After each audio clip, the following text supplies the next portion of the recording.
안녕하세요. 다정한 남걱정 다락방 TV입니다. 오늘도 저의 다락을 찾아주셔서 감사드리고요. 사연 시작해보도록 하겠습니다. 저는 대구에서 자영업을 하고 있는 40대 남성입니다. 저희 아내는 직장 생활을 오래 했는데 결혼 이후로도 20년 정도 근속을 하다가 최근 직장 동료와 동업을 하면서 제 가게와 크게 멀지 않은 곳에서 장사를 시작하게 되었어요. 입사 동기라는 그 친구와 함께 마카롱이라는 디저트 가게를 하게 되었는데 음식을 잘 할 줄 모르던 와이프는 커피를, 그 친구는 마카롱과 몇 가지 디저트류를 담당하면서 착실히 가게 오픈 준비를 했고 와이프도 새로운 출발에 들떠 있었습니다. 저는 와이프의 친구를 본 적은 없었지만 오래 친한 친구이기도 하고 공통의 관심사도 있으니 좋겠다고 생각을 하며 지내고 있었습니다. 그렇게 늦게까지 메뉴 개발을 위해 애쓰는 두 사람을 위해 저는 시간이 될 때면 근처 마카롱 가게에 들러서 마카롱과 커피를 사가거나 함께 데리고 나가서 밥을 먹기도 했어요. 와이프의 친구는 일을 오래 함께해서 그런지 둘이 쿵짝이 잘 맞기도 했습니다. 함께 밥을 먹으며 이야기를 하는데 힘든 회사 생활을 버틸 수 있었던 건 서로 때문이라고 하면서 이야기하는 그 두 사람이 멋졌고 진심으로 응원하고 싶었습니다. 장사라는 게 해보면 남들 쉴 때 일해야 하고 남들보다 적게 자고 많이 움직여야 하고 그리고 항상 손님들을 기다려야 하기 때문에 정말 외로운 일이거든요. 와이프는 그래도 친구와 함께 일을 하니까 덜 힘들기를 바라며 오픈하는 날이 되었습니다. 혹시나 손님이 없을까봐 제 지인들에게 저도 열심히 홍보를 했고 정말 다행히도 손님들이 제법 있는 편이었고 다녀온 친구들도 맛있다며 칭찬을 해주더라고요.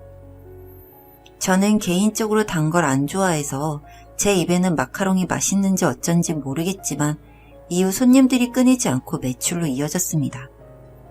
장사 잘 돼서 좋겠네. 내가 뭐 하는 게 있나? 걔가 마카롱을 정말 잘 만들어. 마카롱 맛은 모르지만 예쁘게 잘 만들더라. 그치? 손님들도 사진 엄청 많이 찍어 가. 그런데 그 사람은 원래 마카롱을 좋아해? 그런 것보다는 신랑이 마카롱을 엄청 잘 만든대. 그 사람한테 배운 거라던데? 솜씨가 좋으시네. 그렇게 서로의 장사를 하면서 2년 정도 되는 시간이 흘렀고 와이프의 가게도 많이 안정이 되었습니다. 제가 평소에는 장사를 할 때 쉬는 날을 따로 정해두지 않고 일을 하다 보니 오픈했을 때 이후로 가본 적이 없었는데 그날따라 손님이 빨리 빠져서 직원에게 미리 말을 하고 와이프의 마카롱 가게로 가게 되었습니다. 딸랑 하는 맑은 종소리와 함께 달콤한 마카롱 냄새가 기분을 좋게 해주더군요. 아무래도 디저트 가게에서 일을 하다 보니 딱히 간식류를 사다 주기도 못해서 간단한 과일들을 사서 갔습니다. 당연히 그 친구가 있을 거라는 예상과는 달리 처음 보는 남자와 함께 카운터에서 나오더라고요. 어머 여보, 말도 없이 여긴 웬일이야? 웬일은 오늘 가게가 조용하길래 오랜만에 놀러 온 거지. 그럼 자리에 가 있으면 내가 마카롱 몇 개랑 챙겨서 갈게. 와이프의 추천대로 저는 창가의 한 자리에 앉아서 기다리니 와이프가 커피를 내리고 마카롱 몇 개를 꺼내서 제 앞에 왔습니다. 근데 저 남자분은 누구셔? 알바? 나 원래 일 같이 하던 친구가 몸이 안 좋아져서 같이 못하고 새로 찾은 동업자야. 알바가 아니라 동업자라고? 나한텐 그런 말 없었잖아. 당신이 걱정할까봐. 같이 일한 지 얼마 안 됐어. 한 3개월? 원래 뭐 하던 사람인데? 몰라. 다른 지역에서 사업하다가 왔다는데 여기서 한 1, 2년 동업하다가 따로 가게 내서 나가기로 했어.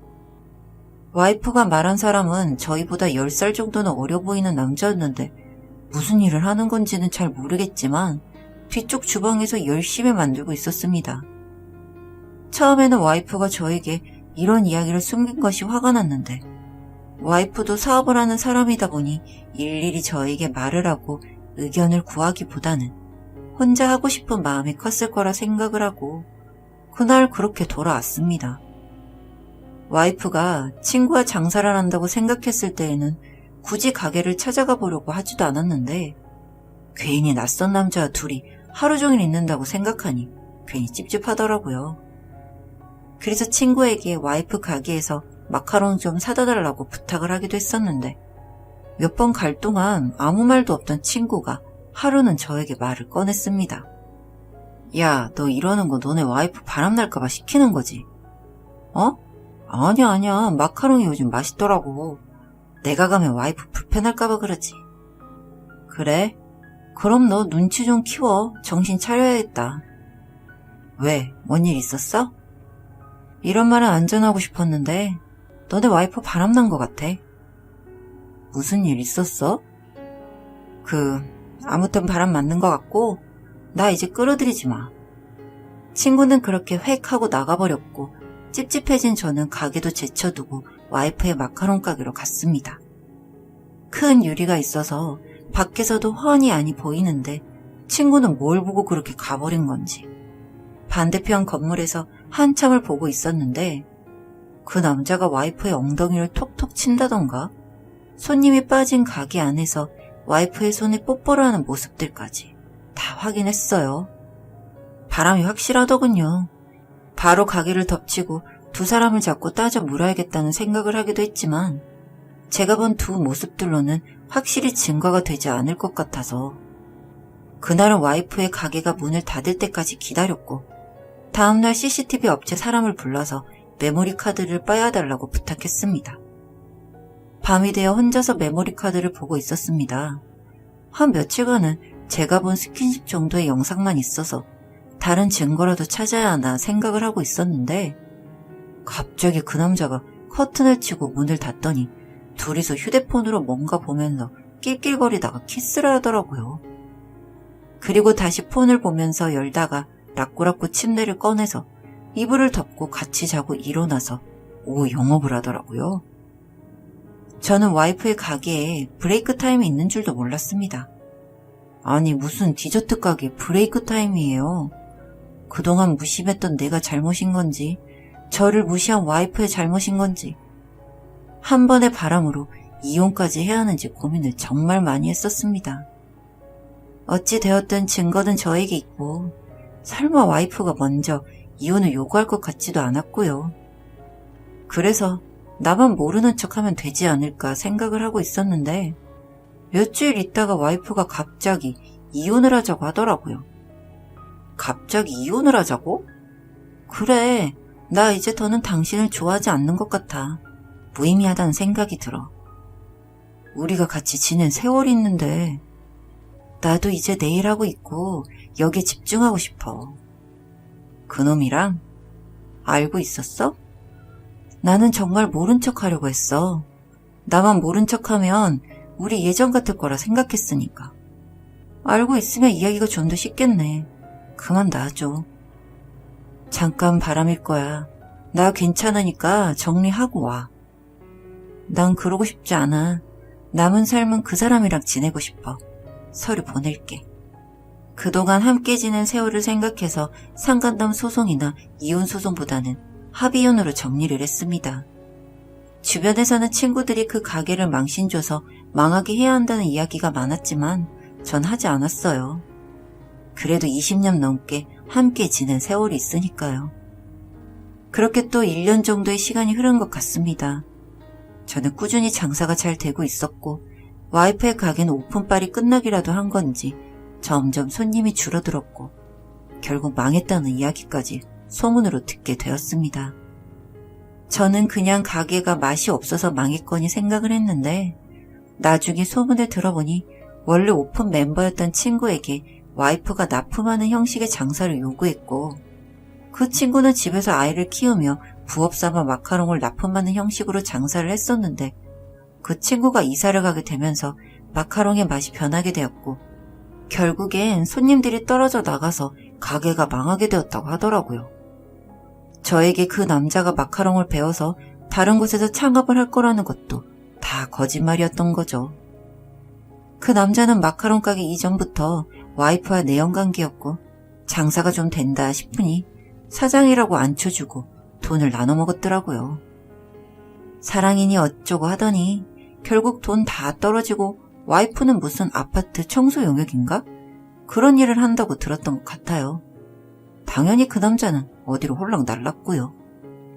저는 제가 용서해주면 다시 예전의 아내로 돌아와줄 줄 알았는데 이런 걸 보면 도박보다 바람이 무서운 것 같다는 생각이 듭니다. 다정한 남각정 다락방TV입니다. 오늘도 저의 다락을 찾아주셔서 감사드리고요. 사연 시작해보도록 하겠습니다. 안녕하세요. 저의 아내는 객관적으로 말하자면 못난 인형같이 생겼습니다. 제가 고등학교 시절 같은 학원을 다니면서 지금의 아내를 만나게 되었고 흔히들 말하는 공부 잘하는 모범생처럼 생겼는데 노는 걸 어찌나 좋아하는지 수시로 학원을 째고 밖에서 친구들이랑 놀다가 들어와서 선생님께 혼이 나는 건 물론이고 나중에는 아내의 어머니까지 불려와서 아내의 공부 태도에 대한 이야기를 들었을 정도였습니다. 그런 와이프는 대학에 가는 건 상관조차 없어 보였는데 그런 아내가 좋아하는 게 미술이었어요. 미술학원을 다니면서 대학에 수시로 붙었을 경우 최저 등급이라도 맞출 요량으로 학원을 다니는 건데 그조차 와이프가 잘 안 했던 거죠. 와이프가 학원을 다니는 내내 미술학원에 가서 실기 공부를 해도 모자를 파네 여기서 뭘 하고 있는지 모르겠다며 투덜거리는 걸 한두 번 들은 게 아니에요. 그런 와이프는 결국 대학에 떨어지고 어떻게 성적에 맞춰서 대학을 갔다는 소식을 들었고 몇 년이 지나서 군대 전역 후 동네를 걷다가 와이프를 다시 만나게 되었습니다. 너 혹시 땡땡 입시학원 다닌 적 없어? 뭐야? 나 알아? 그럼 나 너랑 같은 반에서 수업 들었는데. 아 진짜? 기억은 잘 안 나지만 반가워. 저는 당시에도 아내에게 관심이 있기라도 했던 건지 전역을 하고 얼마 지나지 않아 그런 건지 아내에게 충동적으로 말을 걸었고 그 자리에서 바로 연락처를 교환하고 다음날 저녁 술을 먹게 되었습니다. 와이프는 가고 싶던 대학에 떨어지고 미술 관련 전문대학에 졸업하고 작은 중소기업에서 일을 하고 있었습니다. 그렇게 술을 몇 번 먹다 보니 와이프와 동네 친구가 되어서 심심하거나 할 때 자주 만나기도 하고 서로 애인이 없을 때에도 자주 만나서 영화도 보고 밥도 먹었어요. 정말 그때는 이성 같은 마음이 없었거든요. 밤과 술이 있는 한 남녀 사이에 친구는 없다고 했던가요? 그렇게 여느 때와 같이 술을 먹고 놀다가 정말 한 번의 실수로 아이가 생기고 저희는 결혼을 하게 되었습니다. 그게 20살 중후반의 나이였는데 저는 그때도 취업 전이라 막막했지만 다행히 양가에서 도움을 주셔서 집도 마련하고 급하게 결혼식도 올렸습니다. 저희 동창들은 너희 그럴 줄 알았다며 웃었지만 저는 한 번의 실수로 좋아하지도 않은 여자와 결혼을 하게 된 거죠. 정말 이상했어요. 제가 술을 잘 먹는 편이었는데 그날따라 술을 취했다는 인식도 하기 전에 뻗어버렸으니까요. 하지만 이미 이렇게 된 이상 책임을 져야겠다 생각을 했고 결혼 후 입덧을 하는 와이프를 위해서 먹고 싶다는 음식도 꼬박꼬박 사다 주고 다리가 부으면 주물러 주기도 하고 제법 성실하게 지냈어요. 그리고 웃긴 게 저희는 결혼을 하고 나서도 친구라는 약간 동반자? 파트너 같은 느낌이 강해서 그랬는지 모르겠지만 부부관계가 많진 않았지만 그런대로 친구처럼 투닥거리며 잘 지냈고 몇 달 뒤 와이프는 건강하게 남자아이를 출산했습니다. 아마 제가 알고 난 이후로 제 아내가 출산 후 땀에 흠뻑 젖은 채로 아이를 안아대는 모습이 단연코 가장 아름다웠다고 말할 수 있을 것 같아요. 와이프는 곧 산후조리에 들어갔고 저는 불어 터진 찐빵 같던 제 아이를 신기해하며 자주 봤습니다. 우리 애기 어때? 찐빵 같아. 엄청 하얗고 통통해. 양수에 불어서 그런가 보다. 그래도 애가 인물이 좋은 것 같아. 진짜? 나도 얼른 보러 가고 싶다. 좀 이따 면회 시간 되면 같이 가자. 그렇게 고생한 아내를 위해서 저희 집에서는 그 비싸다는 명품 가방을 선물해줬어요. 저희 부모님께서도 현금을 줄지 선물을 사줄지 고민을 하다가 돈은 너무 성의가 없는 것 같다며 산후조리원으로 가방과 꽃바구니를 보내왔습니다. 와이프가 기뻐했던 건 물론이고 저도 준비 못한 선물을 저희 부모님께서 해주셔서 저도 부모님께 한 수 배웠다며 와이프와 웃고 있는데 병원에서 태어날 무렵에 아이의 키, 몸무게, 혈액형 등등이 적혀있는 종이를 받아 들었는데 아이의 혈액형이 이상했습니다. 와이프가 O형에 저도 O형이니 아이도 O형이어야 할 것 같은데 아이의 혈액형이 B형으로 되어 있었습니다. 처음에는 전산오류인가 생각을 했는데 병원에서도 이상하다고 하면서 검사를 새로 했고 혹시 시약이나 그런 문제일 수도 있으니 며칠 뒤 다시 오라고 했습니다. 그렇게 퇴원을 하고 집으로 가는 내내 찝찝함을 떨칠 수가 없었는데 계속 울어대는 아이 때문에 생각에 집중이 안 되더라고요. 며칠 뒤 다시 찾은 병원에서는 다시 검사를 해도 B형이고 B형이 맞다고 했어요. 병원에 오는 차 안에서 계속 말 한마디 없이 있던 아내가 간호사의 말에 온몸을 부들부들 떨기 시작했습니다. 아이를 출산한 지 얼마 되지도 않은 아내에게 병원 한복판에서 소리를 지를 만큼 제가 모질지 못해서 아내의 손을 이끌고 다시 집으로 갔습니다. 내 애가 아닌 거지? 그럼 뭔데? 이거 어떻게 된 건데? 사실은 내가 당신이랑 그 일이 있기 전에 성폭행을 당했어. 새벽에 편의점 알바 끝나고 집에 가던 길이었는데 길가에서 모르는 사람한테. 뭐? 무슨 말이야 지금? 나 정말 몰랐어. 그때 내가 힘들어서 그런 것까지 신경 쓸 겨를이 없었어서. 경찰에 신고는 했어? 아니, 그 성폭행범이 내 사진을 찍어가서 무서워서 못했어. 울면서 당시 성폭행을 당했었다고 말하는 와이프에게 화가 나기도 했지만 속이 상하기도 하더라고요. 이 아이가 없었더라면 제가 와이프와 결혼을 하는 일은 없었을 거기도 하지만 그래도 나름 잘 지내고 있던 상황이었는데 아내가 성폭행이라는 무서운 일까지 당했다고 생각하니 만감이 교차했습니다. 와이프는 울면서 미안하다고 빌고 있는데 한편으로 보면 성폭행 피해자인데 그 트라우마가 클 텐데 저에게 사과를 하는 모습도 마음이 좋지 않았고요. 그래서 며칠 동안 고민 끝에 와이프를 용서하기로 했습니다. 어찌 되었든 10달 동안 제가 제 자식이라고 생각하고 애틋하게 보살핀 제 아이였으니까요. 물론 더러운 성폭행범의 피가 흐른다는 사실만으로도 마음이 좋지는 않았지만 그래도 힘들게 이겨낸 아내를 위해서라도 더 잘 키우자고 다짐했습니다. 그렇게 1년이 되어 아이의 돌잔치 날이 되었습니다. 다른 돌잔치에는 아이의 키, 생일, 혈액형 등에 관한 문제를 내고 선물을 주는 행사를 많이 하는데 저희는 혹시 몰라서 혈액형에 관련된 문제를 빼고 진행을 했어요. 돌잔치가 한참 진행되고 있을 때 갑자기 아내의 얼굴이 사색이 되어 주변을 둘러봤더니 아이의 짙은 눈썹과 인매가 닮은 한 남자가 서 있었습니다. 그 남자는 저희 부부와 아이를 보면서 키득키득 혼자 웃으며 밥을 먹고 있었고 저는 그럴 리 없겠지만 혹시나 하는 마음에 행사가 끝나고 그 남자에게 뛰어갔습니다. 잠시만요. 네? 혹시 저희 와이프랑 아는 사이신가요? 네, 그런데요. 혹시... 아니에요. 근데 저의 본인 아들 맞으세요? 네? 아니, 그냥 시기가 이상해서요. 무슨 시기를 말씀하세요? 제가 쟤랑 헤어지고 얼마 안 돼서 바로 결혼을 한다길래 의아했는데 설마 했는데 그럼 지금 아기 친부된다는 말씀 맞으신가요? 아니 뭐 꼭 그런 건 아닌데 시기가 그렇다고요. 혹시 혈액형이 어떻게 되세요? 네? 저 B형이요. 아 근데 쟤가 원래 어렸을 때도 몸을 함부로 굴려서 쟤 아닐 수도 있어요. 헤어질 때 와이프가 임신 중이었나요?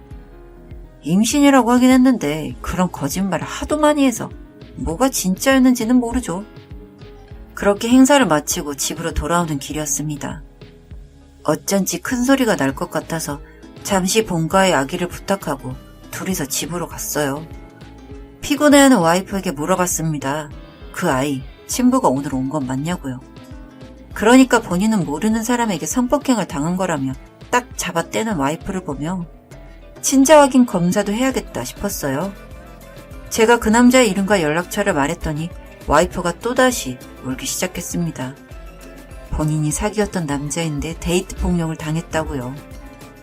그 이후 성폭행을 당했다고 주장을 하는데 제가 들었던 말들과 매칭이 되지 않아 헛웃음을 쳤는데 와이프는 미안하다며 사실 본인도 잘 모르겠다며 울더라고요. 울면서도 이 아이를 아빠 없는 아이로 만들고 싶지 않아서 저에게 그날 의도적으로 감기약을 빻아서 술에 타 먹은 거라고 했습니다. 그날 아무 일도 없었다고요. 그 말을 듣는데 정말 제가 결혼을 하기 위해서 했던 일들, 그리고 제가 포기했던 제 20대의 시간들이 생각이 나서 미쳐버릴 것 같고, 저를 그런 식으로 속인 와이프가 용서가 되지 않았습니다. 결국 본인은 다른 남자의 아이를 임신해서 책임질 아빠가 필요해서 저를 속인 거였으니까요. 그 말을 듣는데 그렇게 예뻐 보이던 제 아이도 제 눈에 들어오지 않았고, 그 다음날 바로 이혼을 하기로 했습니다. 와이프는 그래도 함께한 시간이 있으니 본인을 용서해달라고 했지만, 제가 생각했을 때 와이프는 용서받는 범위 밖의 일을 했고, 결국 법원에서도 와이프의 거짓말로 혼인을 하게 된 점과 감기약을 이용해 이런 일을 저지른 것을 악질이라 여겨 저에게 위자료를 주라는 판결이 나왔습니다. 며칠 전 이혼남이 되었는데 술만 먹으며 그동안 있었던 일들이 꿈같이 지나가네요. 제가 다시 새로운 사람과 관계를 맺을 수 있을지 걱정입니다. 안녕하세요. 다정한 남걱정 다락방 TV입니다. 오늘도 저의 다락을 찾아주셔서 감사드리고요. 사연 시작해보도록 하겠습니다. 안녕하세요. 저와 저희 와이프는 게스트하우스에서 같이 일을 하다가 만나게 되었어요. 20살 중반의 저희는 누구보다 자유로웠고 뭐든 할 수 있는 열정이 가득했고, 그렇기 때문에 더욱 예뻤던 것 같습니다. 일주일을 게스트하우스에서 일을 하다가 평일이나 주말 등 쉬는 날이 생기면 같이 여기저기 여행을 다녔고, 저희는 저희가 마치 소설 속의 주인공이라도 된 마냥 그때의 몇 달이라는 시간을 즐겼던 것 같아요. 저희 와이프와 저는 그 기간이 지난 이후 일상으로 돌아오게 되었고, 저는 학교로, 와이프는 취업을 하게 되었습니다. 그리고 제가 졸업 이후 와이프를 쫓아 와이프가 지내던 도시에서 취업을 했고, 제 구애 끝에 저희는 결혼까지 하게 되었어요. 주변에서 저희 부부를 보고 청춘 드라마 같다는 말을 많이 했어요. 그만큼 결혼도 자유롭게 야외 예식으로 축의금으로 받은 돈은 유기견 보호단체에 기부를 하면서 다른 사람들이 보기에는 조금 특별한 부부로 보였던 것 같습니다. 저와 와이프는 연애를 하면서도 유기견 구호와 봉사에 관심이 많아서 시간이 될 때면 같이 유기견 보호시설에 가서 배설물을 치우거나, 계절이 바뀔 때면 버릴 이불들을 모아서 유기견 보호센터에 가져다 주는 등 여러 활동들을 많이 했어요. 저도 와이프도 그 일에서 주는 행복감을 많이 느꼈고요. 그러다 봉사를 갔는데 다리를 저는 푸들 한 마리를 보게 되었고, 저희 부부는 많이 망설인 끝에 입양을 하기로 했습니다. 저희는 그 강아지에게 다리에서 새살이 돋아났으면 좋겠다는 마음을 담아서 새살이라는 이름을 붙여줬고, 정말 살뜰히 챙겼습니다. 제가 아침에 인스턴트 음식으로 아침을 먹더라도 새살이 사료는 닭가슴살이나 우둔살, 그리고 야채들까지 섞은 음식으로 챙겨줬고, 다리가 불편해도 하루에 2번씩은 산책을 다녔습니다. 와이프는 그렇게 새살이 일이라면 지극정성이었습니다. 새살이도 저희의 마음을 알기라도 하는 듯이 하루가 다르게 생기를 찾았고, 곧 여느 강아지들처럼 밝은 모습을 찾아갔어요. 그리고 하루는 새살이와 함께 애견 카페에 갔는데, 새살이가 다리는 불편하지만 아직 어리다 보니 뛰어노는 걸 좋아해서 일부러 공간이 분리된 애견 카페를 갔어요. 그 중에서 순한 강아지 친구들 몇 마리와 냄새도 맡고 같이 뛰놀고 있었는데, 한 강아지가 새살이에게 놀자고 달려오고 있었는데, 갑자기 와이프가 달려오던 강아지를 막아서면서 그 강아지의 발을 밟아 골절이 되는 사고가 있었습니다. 와이프는 그 견주님께 가서 저희 강아지가 다리가 불편해서 뛰어오는 강아지를 보고 놀랄까봐 블로킹을 한 건데, 실수로 발을 밟았다 죄송하다 사과를 드렸고, 상대방 견주님도 화가 나서 한 소리를 하긴 하셨지만 다리를 절면서 뛰어다니는 저희 새살이를 보고 병원비만을 요구하셔서 잘 처리를 했습니다. 그리고 집으로 가는 길에 이야기를 하는데 본인은 너무 화가 났다고 하더라고요. 아픈 세바리한테 그렇게 달려오면 어떡하냐고요. 물론 세바리가 놀랄 수는 있지만 여느 강아지들처럼 달리고 냄새 맡고 다른 강아지들과 인사하는 걸 좋아합니다. 그리고 그 강아지가 공격하겠다는 의도로 뛰어온 건 아니었고요.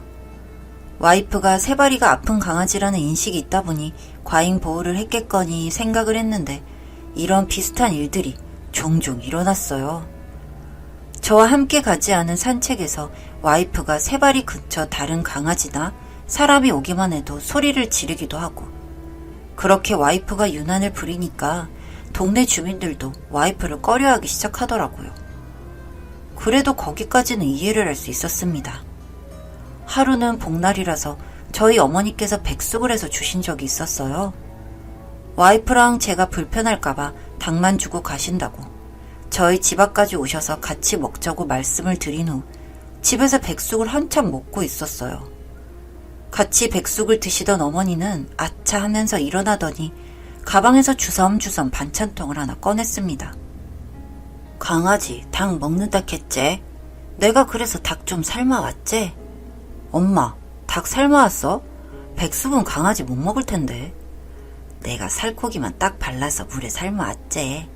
이건 먹을 수 있지? 괜찮다고 했더니 어머니는 앉아서 고기를 순수 세바리에게 뜯어서 먹이고 있었습니다. 화장실에 다녀온 와이프가 그걸 보더니 저희 어머니 손을 팍 치면서 큰 소리를 내더라고요. 어머님, 왜 허락도 없이 세바리한테 먹을 걸 주세요? 먹는 거 보고 있으면 강생이도 먹고 싶을 거 아니냐. 얘는 먹는 게 딱 정해져 있어서 그런 거 먹으면 안 돼요. 조심 좀 해주세요. 와이프의 외침에 어머니는 머쓱해지셨고 이내 집으로 돌아가셨습니다. 저는 너무 화가 났습니다. 평소에도 저희 집과 본인의 집을 차별하는 와이프였는데 이번에는 제가 보는 앞에서 어머니께 함부로 하는 모습을 보니 이건 아니다 싶은 마음이 들었고 어머니가 가시고 난 후 와이프와 이야기를 하려고 했어요. 그런데 와이프는 어머니가 돌아가시자마자 어머니가 삶아온 고기를 세바리한테 먹이고 있더라고요. 지금 뭐해? 그거 먹으면 안 된다면서. 저녁 조금만 주지 뭐. 당신 주변 사람들한테 조금만 친절할 수는 없어? 뭐? 엄마가 세바리 주려고 일부러 집에서 살코기만 빼서 물에 삶아오셨다잖아. 한두 번도 아니고 매번 그렇게 면박을 줘야 마음이 편해? 세바리 먹는 양이 정해져 있는데 먹이면 안 되니까 그렇지. 이런 말까지는 안 하려고 했는데 지난번에 당신 어머님이 오셔서 치킨 먹다가 고기 떼서 주는 거 봤어. 당신 그때는 아무 말도 안 했잖아. 양념 다 배어있는 고기 먹는 건 괜찮고 물에 삶은 건 안 돼? 세바리 핑계로 차별하고 사람들한테 막 하는 거 조심 좀 해. 와이프는 이상하게도 본인은 착한 사람이어야 한다는 강박이 있는 건지 모든 다툼과 논쟁에 세바리를 포함해서 이야기를 하고 있습니다. 애견 카페에서의 본인 실수도 세바리 핑계, 시댁에 못 가는 것도 낯가림을 한다는 세바리 핑계, 오죽하면 회사도 다니다가 세바리가 오고 나서는 혼자서 집에 있는 시간이 길다고 하면서 일을 그만뒀고요. 그리고 이 문제는 저희 부부의 성생활에도 드러나게 되었습니다. 세바리가 보고 있으니 부부관계를 못하겠다. 세바리가 있으니 이세 생각도 없다. 그냥 강아지만 보고 아무것도 안 해요. 나중에는 강아지는 강아지 유치원 보내고 주말에 둘이 여행이라도 가자고 했더니 저더러 부성애가 없대요. 저도 강아지를 좋아하고 그렇기 때문에 유기견 봉사도 다녔던 사람인데 강아지 때문에 생활이 무너지면 그 강아지를 제가 어떻게 책임지겠어요? 강아지 사료에, 배변 패드에, 계절별로 강아지 옷까지 돈이 안 들어가는 게 없는데 그렇게 싸움이 마무리되지도 않았는데 이 여자가 동네 공원에서 강아지를 데리고 또 나가서 이번에는 세바리가 아이를 물었다고 와이프에게 전화가 왔습니다. 세바리가 아이를 물었어. 뭐? 아이는 게 어떻게 됐어? 괜찮아? 당신은 어떻게 애 걱정을 먼저 해? 애가 세바리한테 뛰어와서 세바리가 놀라서 물었단 말이야. 세바리가 못 물게 막았어야지. 그 애는 괜찮아? 아, 진짜 말 안 통하네. 애는 병원 갔고 오빠 연락처 줬으니까 나중에 연락하겠지. 그보다 당신은 놀랐을 세바리 걱정을 안 하네. 당신이 그러고도 세바리 아빠 맞아? 세바리가 다른 사람을 물었으면 그 사람 걱정을 먼저 하는 게 맞지. 그래서 세바리도 괜찮아? 됐어. 말이 안 통해. 나는 당신이 강아지도 좋아하고 작은 것을 소중히 여기는 사람일 거라 생각했는데 그게 아닌가 보네.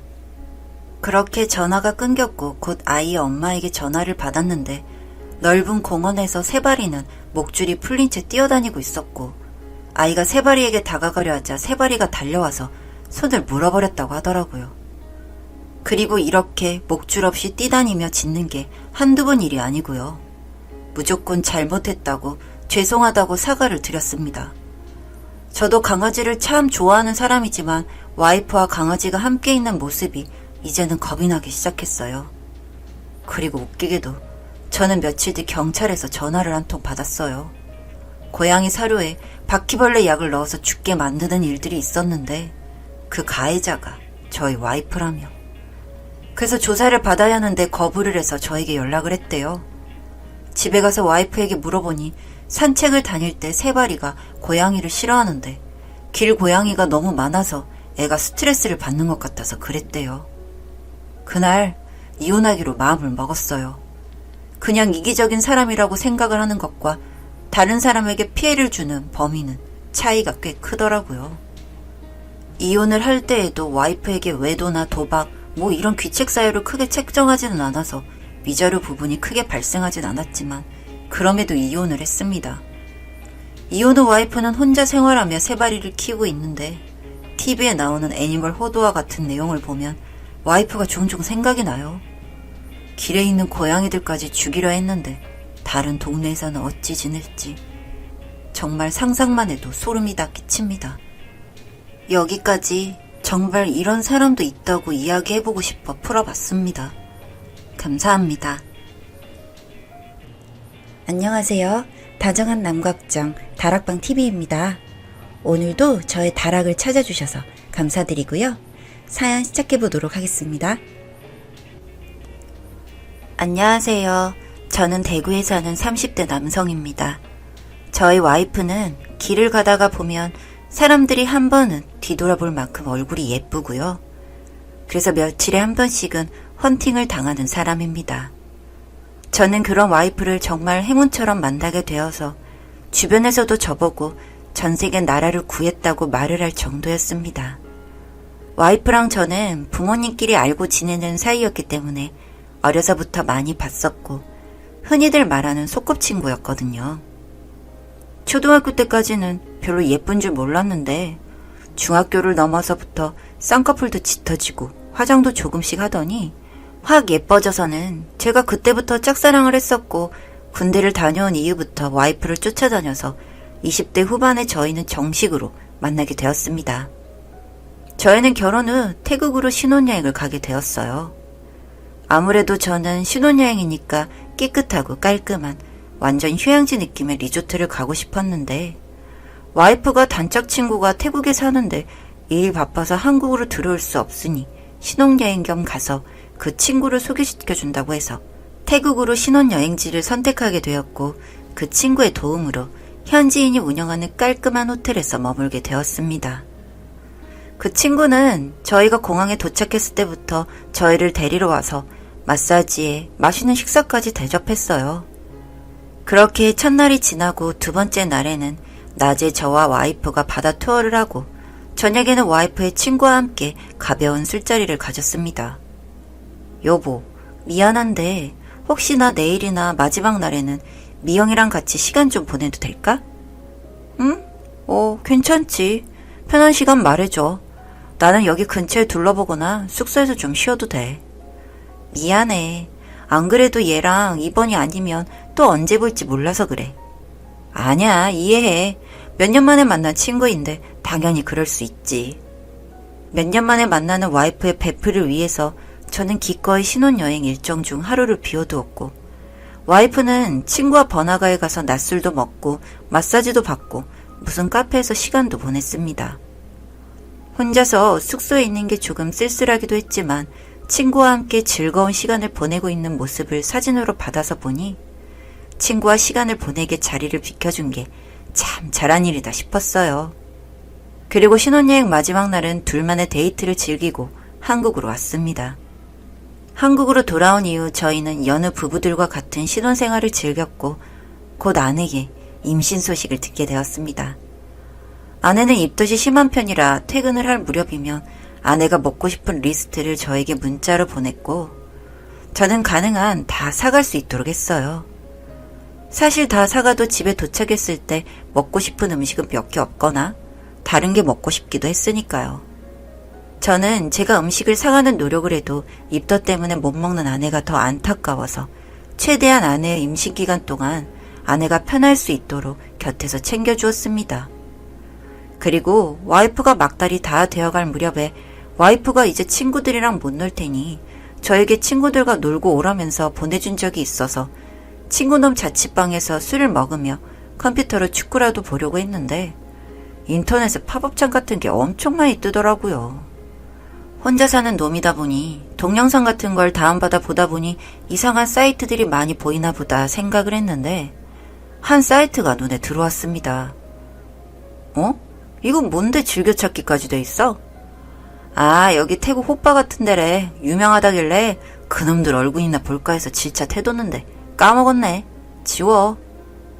그 화면에는 선수들로 추정되는 남자들의 얼굴이 나와 있었고 나머지 글씨는 태국어라 알아볼 수 없었지만 배너 화면에 들어가는 여자들 중 얼굴은 모자이크 처리를 했지만 저와 신혼여행을 갈 때 입었던 옷과 동일한 여자가 서 있었습니다. 제 와이프가 키가 엄청 큰 편이라 길을 걸어가도 딱 눈에 보이는데 그 여자도 키가 크더라고요. 그 사진을 보는데 어쩐지 쎄한 기분이 들었고 친구놈이랑 술을 먹는 듯 마는 듯 하면서 저는 집으로 왔습니다. 그리고 잠든 아내의 휴대폰을 꺼내서 조용히 거실로 나왔어요. 이런 말을 하기는 좀 그렇지만 요즘 보안이 더 좋아진 건지 안 좋아진 건지 자는 사람의 손가락만 대면 잠금이 풀리니까 편하긴 했습니다. 와이프를 믿었지만 판도라의 상자 같은 휴대폰을 열어보기까지는 꽤 많은 시간이 걸렸고 결국 밖에서 줄담배를 계속 피다가 카톡 내용을 확인했습니다. 신혼여행 이후로 얼굴을 본 적이 없는 친구이다 보니 카톡 친구들 얼굴을 일일이 확인하느라 찾는데 오래 걸리긴 했지만 결국 그 친구와의 대화를 확인했는데 그 내용이 참 가관이었습니다. 7번 맞지? 맞아. 빨리 하고 와. 끝나고 연락할게. 그 내용이 끝이었고 여기까지는 무슨 내용인지 몰라서 카톡 대화 내용 검색에 7번을 검색하니 모든 걸 알 수 있었습니다. 친구놈 집에서 본 그 사이트가 한국 사람들한테 엄청 유명한 사이트고 예전에 어디서 그 업소에 7번 남자가 유명하다는 글이 돈 적이 있나 봐요. 그래서 평소 오빠를 다니던 와이프가 신혼여행을 갔는데 거기가 가보고 싶어서 마침 친구도 있는 태국으로 신혼여행을 간 것이었습니다. 처음부터 목적이 그 성매매 업소를 가는 것이었죠. 카톡 내용을 보다 보니 이제 결혼도 했는데 그런데 끊어야 하는 거 아니야? 결혼도 했고 이번이 마지막이니까 유명하다는데 가보고 싶은 거지. 너 그러다 걸려. 뭐래? 안 걸려. 나 한국 가서 돈 보내줄 테니까 환전 좀 해줘. 어련히 알아서 하겠지. 알겠어. 나는 이제 끊었으니까 근처 카페 가서 기다리고 있을게. 아주 결혼 전부터 단단히 계획을 짜고 간 거였습니다. 사실 처음에는 당장이라도 이혼을 하려고 했습니다. 제가 보수적인 성격이 있어서 곧 죽어도 바라면 안 된다 주의가 있는데 와이프가 그것도 신혼여행지에서 몸을 섞었다는데 제가 어떻게 이걸 받아들이겠어요. 그리고 이혼을 결심하려 했는데 와이프가 지금 임신 중이란 게 생각이 났습니다. 모든 사실을 알고 난 그 뒷날부터 와이프를 똑바로 볼 자신이 없어서 아침 일찍 출근하고 야근이라는 핑계로 한 며칠을 집에 붙어있지 않았어요. 와이프는 일이 너무 바쁜 것 아니냐며 걱정 가득한 연락들을 계속 해오는데 저는 그 며칠 동안 정말 죽을 맛이었고 오죽했으면 회사에도 병가를 내고 친구 집에서 술을 먹고 쓰러져 자고를 반복했어요. 그러다 그래도 곧 출산 예정일인 게 생각이 나서 다시 집으로 들어갔고 그날 와이프랑 저녁을 먹고 먼저 잠든 와이프를 바라보고 있는데 이제 막 잠든 와이프의 폰이 울려서 저도 모르게 전화를 받았습니다. 누나 곧 출산이라고 해서 내가 선물 보내려고 해. 오늘도 신랑 야근 맞지? 나 곧 도착해. 저의 와이프에게는 남동생은커녕 제가 아는 한 남자 지인이 많지 않습니다. 저장도 안 된 번호로 전화와서 다짜고짜 집으로 오겠다는 남자를 보고 있으니 어쩐지 잘못 걸려온 전화 같진 않아서 그대로 전화를 끊고 나 목 아파서 전화 못해 라고 문자를 보내두고 집에서 TV를 보면서 기다렸습니다.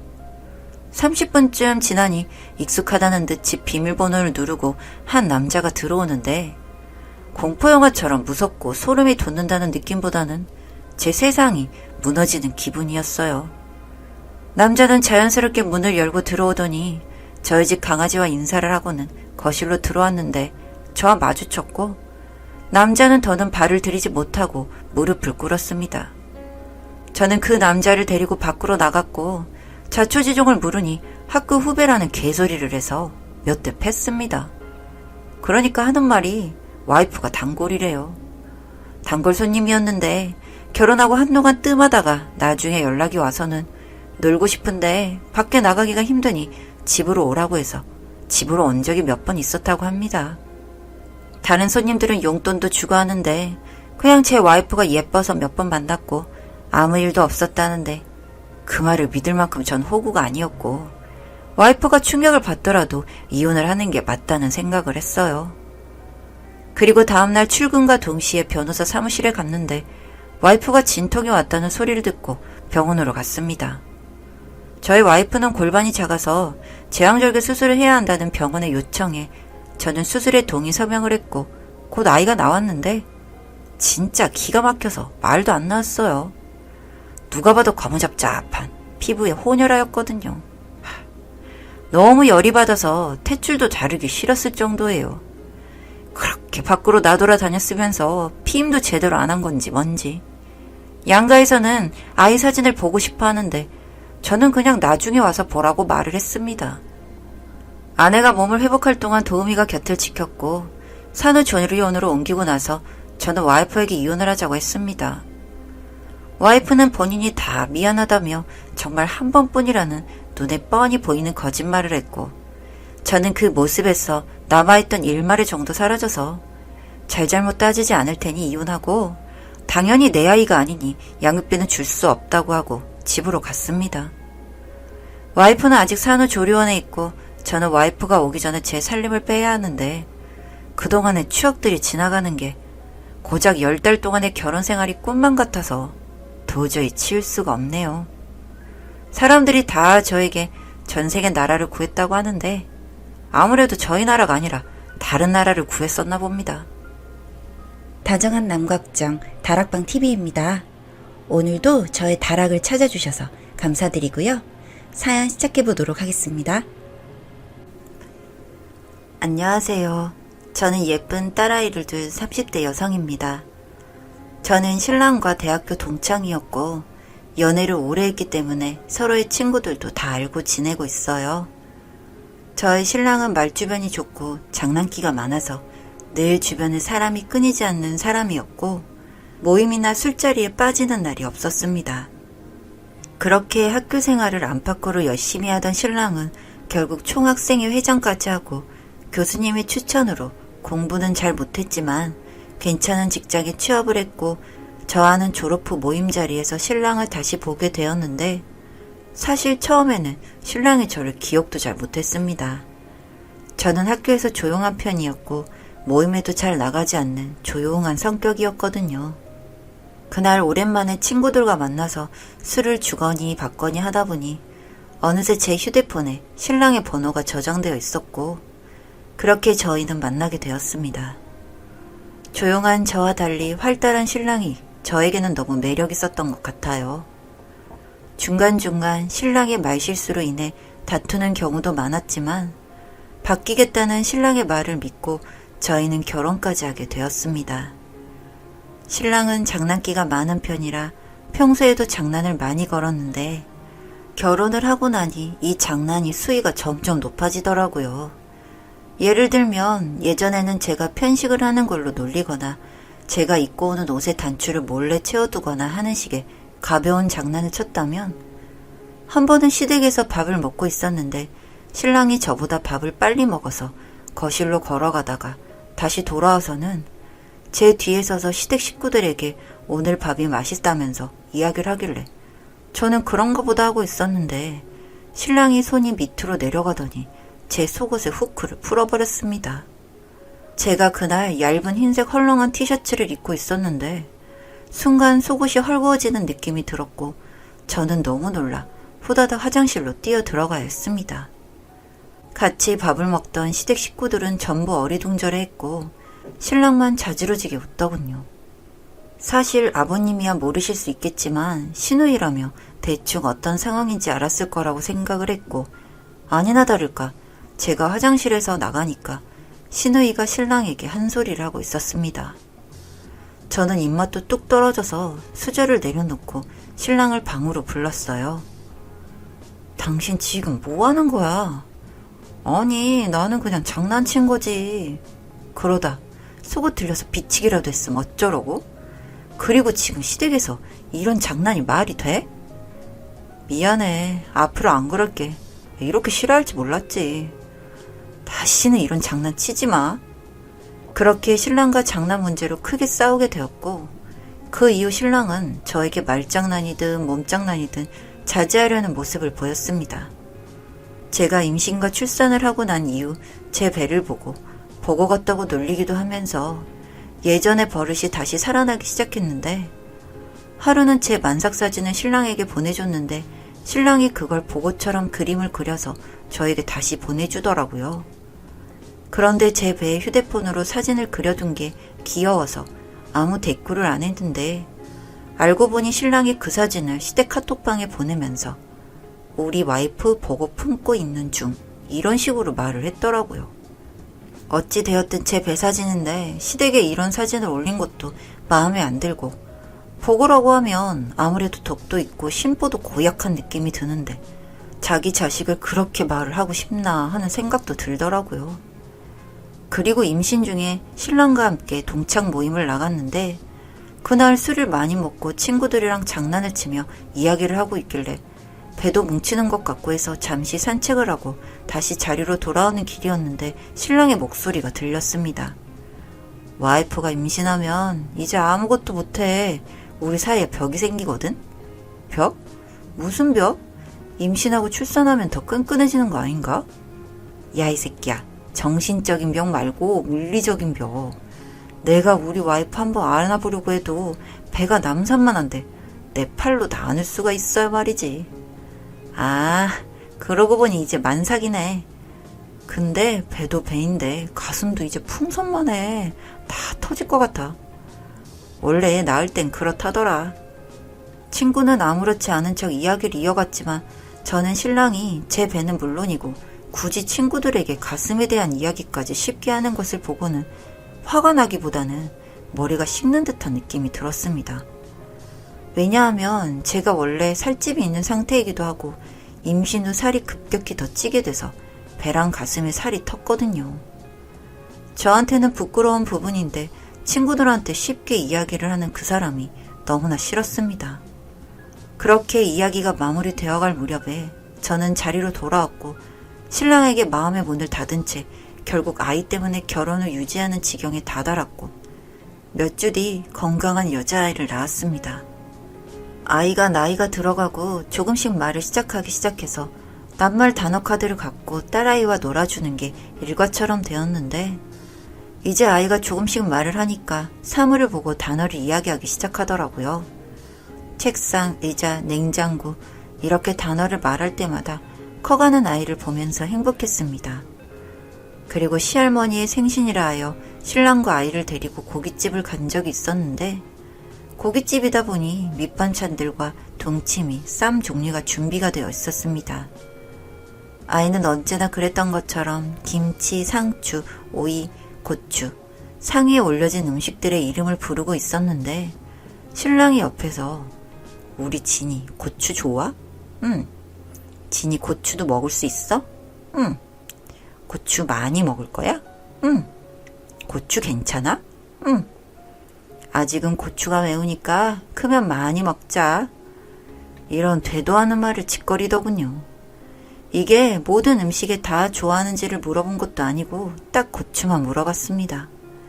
그리고 고추가 크다고 했는데 청양고추라 작은 게 준비가 되어 있었고 혼자서 낄낄거리는 꼬라지가 딱 봐도 야채 고추를 이야기하는 게 아닌 느낌이었고 그 순간 신우이도 욕했는지 신랑에게 미쳤냐면서 한 소리를 하기 시작했습니다. 그러자 신랑은 왜 예민 반응하냐고 신우이에게 네 사상이 더러운 거라면 말을 했는데 밥을 먹고 나오는 길에 신랑이 진이가 나중에 고추 먹을 생각을 하며 마음이 좀 그렇다면서 말을 하는데 그 이야기에 결국 화를 참지 못하고 신랑이 싸대기를 때리고 말았습니다. 정말 미친놈 아닌가요? 다행히 시댁 식구들과 딸아이는 가게에 있었고 신랑이 담배를 핀다고 하여 잠시 차에 물건도 꺼낼 겸 따라간 건데 그런 말을 하더라고요. 하다 미쳐서 이제 어린 딸아이를 성희롱하는구나 싶어서 도저히 참지 못하겠더군요. 신랑은 버럭하더니 저를 막 흔들면서 왜 때리냐고 미쳤냐면서 소리를 질러서 시댁 식구들도 다 나왔고 저는 죄송하다 인사를 드리고 딸아이와 택시를 타고 본가로 갔습니다. 신랑은 뭐가 잘못된 건 줄도 모르고 있다가 밤에 전화가 와서는 길길이 날뛰더라고요. 어디야? 나 친정 왔어. 거길 왜 가? 언제 오는데? 모르겠어. 당신 갑자기 왜 이러는 건데? 당신 정말 몰라? 내가 몇 년 동안 계속 이야기했잖아. 뭐, 내가 장난 좀 친 걸로 그래? 그래, 나 당신이 나 임신 때 모임에서 배가 남산만 하다느니 가슴이 수박만해졌다느니 몸이 다 갈라졌다느니 그런 말 한 귀로 듣고 흘리려고 했어. 우리 진이 하나 보고. 난 그때 기억도 안 나.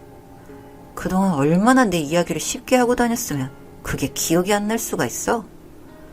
오늘 어른들도 다 계신 자리에서 당신 딸한테 고추가 크니 어쩌니 먹을 거니 어쩌니 그런 얘기가 왜 나와? 그렇게 장난인 척하면 무슨 이야기인지 아무도 모를 것 같았어? 오죽하면 아가씨가 그렇게 길길이 날뛸까? 확대 해석 좀 하지 마. 그냥 눈앞에 보여서 말한 것 뿐이야. 고추 옆에 오이랑 당근도 있었는데 왜 하필 그거고 나중에 고추 먹을 생각을 하며 마음이 이상하다는 말을 왜 해? 앞뒤가 안 맞잖아. 고추가 안 들어가는 음식 있어? 마음이 이상하다는 게 말이 안 되잖아. 그래, 할 말 없겠지. 우리 이혼하자. 무슨 이런 일로 이혼이야? 당신 평소에 말 함부로 하고 험하게 하는 거 다 이해하려고 했지만 딸한테까지 그런 식으로 하는 거 보니 정말 안 되겠다 싶어서 그래. 그만해 우리. 그 말을 끝으로 신랑은 입에 담기 힘든 상스러운 욕을 했고 제 휴대폰이 통화 내용이 자동 저장되는 거라 그 내용들이 고스란히 담겨 있었습니다. 신랑은 결국 화를 참지 못하고 저희 집으로 찾아와 문 앞에서 난동을 부리다가 주민 신고를 받고 출동한 경찰에게 끌려갔고 얼마 뒤 저희는 이혼을 했습니다. 이혼 과정도 깔끔하진 않았고 정말 또 한 번 이 인간은 쓰레기 같은 놈이라는 걸 깨닫기만 했습니다. 그래서 더욱더 후회가 없고요. 사실 무슨 이런 일로 이혼을 하냐고 물을 수도 있겠지만 부부간에 원하지 않은 잠자리 강요나 신랑이 보여준 건지 밤에 화장실을 가는 신랑을 아이가 봤던 건지는 모르겠지만 길쭉한 사물만 보면 아빠 고추보다 크다, 작다 같은 말을 하거나 고추만 보이면 아빠를 찾는 딸아이를 보고 한시라도 빨리 이혼을 하는 게 답이라고 생각할 수밖에 없었습니다. 삐뚤어지게 큰 거야 본인 하나면 족하지 애한테까지 그렇게 살게 할 순 없었으니까요. 면접 교섭권까지 막을 수 없었지만 또 한 번 저런 식으로 문제가 되는 말을 하게 된다면 가만두지 않을 생각입니다. 그나마 시댁 식구들과 특히 시누이는 정상인이라서 그런지 제 남편의 미친 언행을 알고 나서는 손주도 못 보게 만들어버린 그 인간에게 호적에서 파겠다며 아예 안 보고 지낸다고 하더라고요. 뭐 자기 자식이니 언젠가는 보고 살겠지만 자식의 문제점을 알고 그렇게라도 하셨다니 다행이라는 생각이 들더라고요. 뭐 이젠 저와 상관없지만 말입니다. 여튼 전 이제 살면서 말 한마디가 얼마나 중요한지 너무너무 잘 알게 되었습니다. 제 아이에게는 좋은 말, 예쁜 것만 보여주면서 그렇게 살고 싶네요.